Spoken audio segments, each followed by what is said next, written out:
All right, we continue our understanding of chapter 2 in this third section, which is going to look at organic acids and bases to a lesser degree and see how structure can affect acidity, okay? Making sure we understand pKa in the relationship to acidity from the previous video. This will be the longest one from chapter 2 and arguably the most important idea to come from this chapter, this effect of structure on acidity. That and predicting equilibrium from the second video are probably the two key ideas from this chapter. So let's dive into it. Okay, get our slide to advance here. Right. The question, how does structure affect pKa? Well, something you're going to hear across 2 semesters of organic chemistry. Acidity relates to the stability of the conjugate base. Okay? The more stable the conjugate base, the more strong the acid, okay? Because that makes the acid more likely to shed the proton, okay? Because it's reaching a more stable state, more stable conjugate base. And when we're looking at the stability of those bases, we want to look for something that can readily bear the electron pair that had previously gone to bond to that proton, right? That H has a pair of electrons that's holding on to it. When it acts as an acid and loses the protons, the conjugate base still has those electrons. So we have to look at how readily it can bear those. Okay, so let's look at some examples here. Okay. Of the 4 acids on the top here, methane, ammonia, water, and hydrofluoric acid, right? HF is the strongest acid. Why is that? When we take a proton off of each of those, F minus is the most stable conjugate base. And it works the other way around, right? The less stable the base, right? CH3 minus here, that carbanion is exceptionally unstable, then the weaker the acid. And so you can flip it around that way, or know if something is a strong conjugate acid, the weak base to begin with.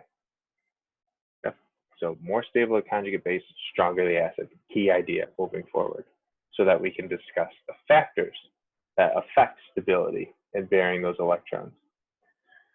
So the first thing we'll think about is electronegativity. And remember the trend for electronegativity. It increases going up and to the right on the periodic table, ending at fluorine. Right? We're omitting the noble gases there. Okay. So the more electronegative something is, the more readily it wants that pair of electrons. Okay. And what we're going to focus on first, because size can change this a little bit, as we're going to see in just a couple slides. But when atoms are all the same size, meaning they're in the same row on the periodic table, okay, then straight up, the strongest acid is what has the acidic hydrogen attached to the most electronegative atom. Okay. So if we look at 4 things that are in the same row here, carbon, nitrogen, oxygen, and fluorine. Fluorine is the most electronegative.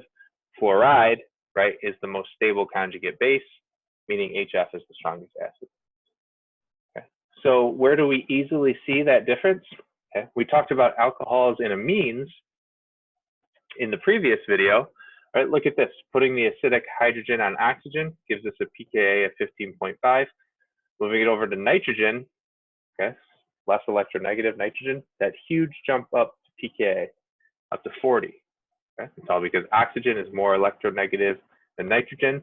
So due to that difference in electronegativity, the alcohols are acidic, amines are not. And it's even the same trend when these things are protonated. We look at a protonated alcohol, it's still orders of magnitude more acidic than is a protonated amine, again, due to the electronegativity difference. So I recommend in your notes, you're keeping a list here, things that affect acidity. Electronegativity is 1. Hybridization is the 2nd, okay? And that's actually kind of tied into electronegativity.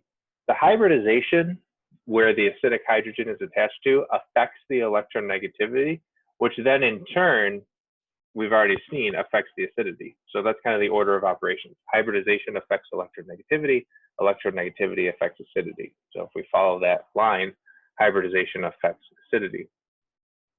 Yep. And what we need to think about to make sense of this is the fact that electronegativity is kind of the measure of an atom its propensity to pull bonding electrons toward itself. So the more electronegative something is, it has those bonding electrons closer to the nucleus. So if we're looking at hybridizations, sp, sp2, sp3 in this case, the more S character something has, that brings the electrons closer, which stabilizes the carbanion, or the pair of electrons that come in. So something that's sp, where it's 50% S, 50% P, versus something that sp3, 25% S, 75% P, that makes it more acidic. The more S character something has, the more acidic. So alkynes are stronger acids than our alkenes, which in turn are stronger than alkenes. And you see that in these pKa differences, 25, 44, greater than 60. So the more S character something has, the more acidic it is, because the conjugate base is more stable. So number one, electronegativity. 1A or 2, however you're making your list, hybridization. Number 3, in terms of factors that affect acidity, size. Okay. So now let's look at a group, looking at group 17 in this case. And size is actually more important than electronegativity. Okay. And I'll only ask you to compare one or the other, not two at the same time. But if you see that issue somewhere, size does trump electronegativity. Okay. Because you'll notice, right, in this case, HI is the strongest acid, even though fluorine is the most electronegative. So this kind of seems to contradict what we just said about electronegativity. But that's due to the fact that stability increases in size for these conjugate bases, right? I minus in this case, Br minus, Cl minus, F minus. As they get larger, going down group 17, they become more stable, meaning we have those conjugate acids that are stronger because they have more stable conjugate bases.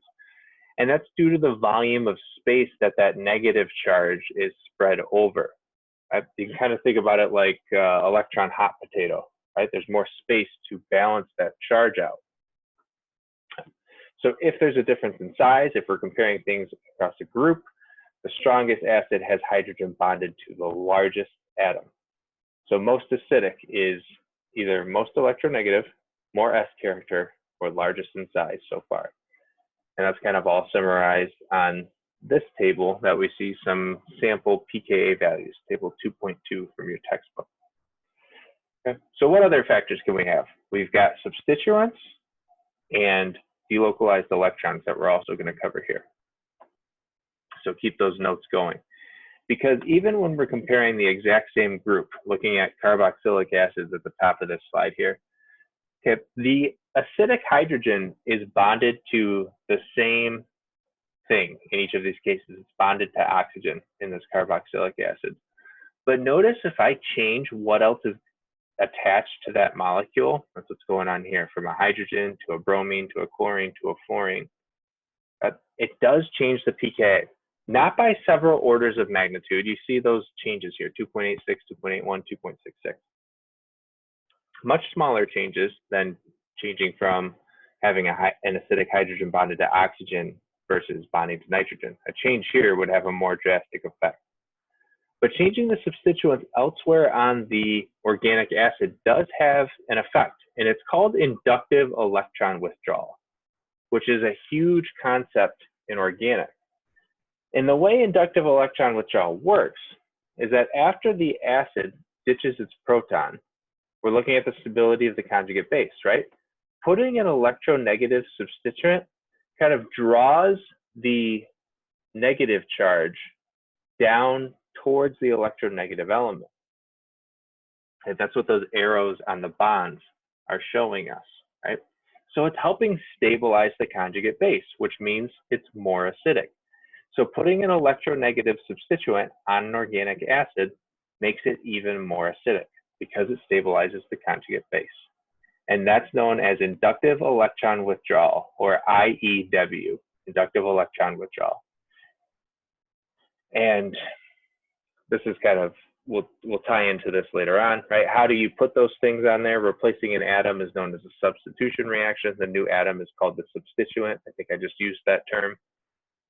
And putting substituents on there can change the pKa, will change the pKa. And here we see the explanation: decreasing electron density on oxygen in the carboxylic acid by pulling the electron density through sigma bonds, which it doesn't look like is noted here in the textbook, perhaps, right? But it pulls that electron density through sigma bonds. And the more electronegative something is, the more the effect. So fluorine is the most electronegative. That makes the acid the strongest. And the proximity is important as well because it's moving through sigma bonds. So the closer the substituent is to the acidic hydrogen, the greater the effect of inductive electron withdrawal.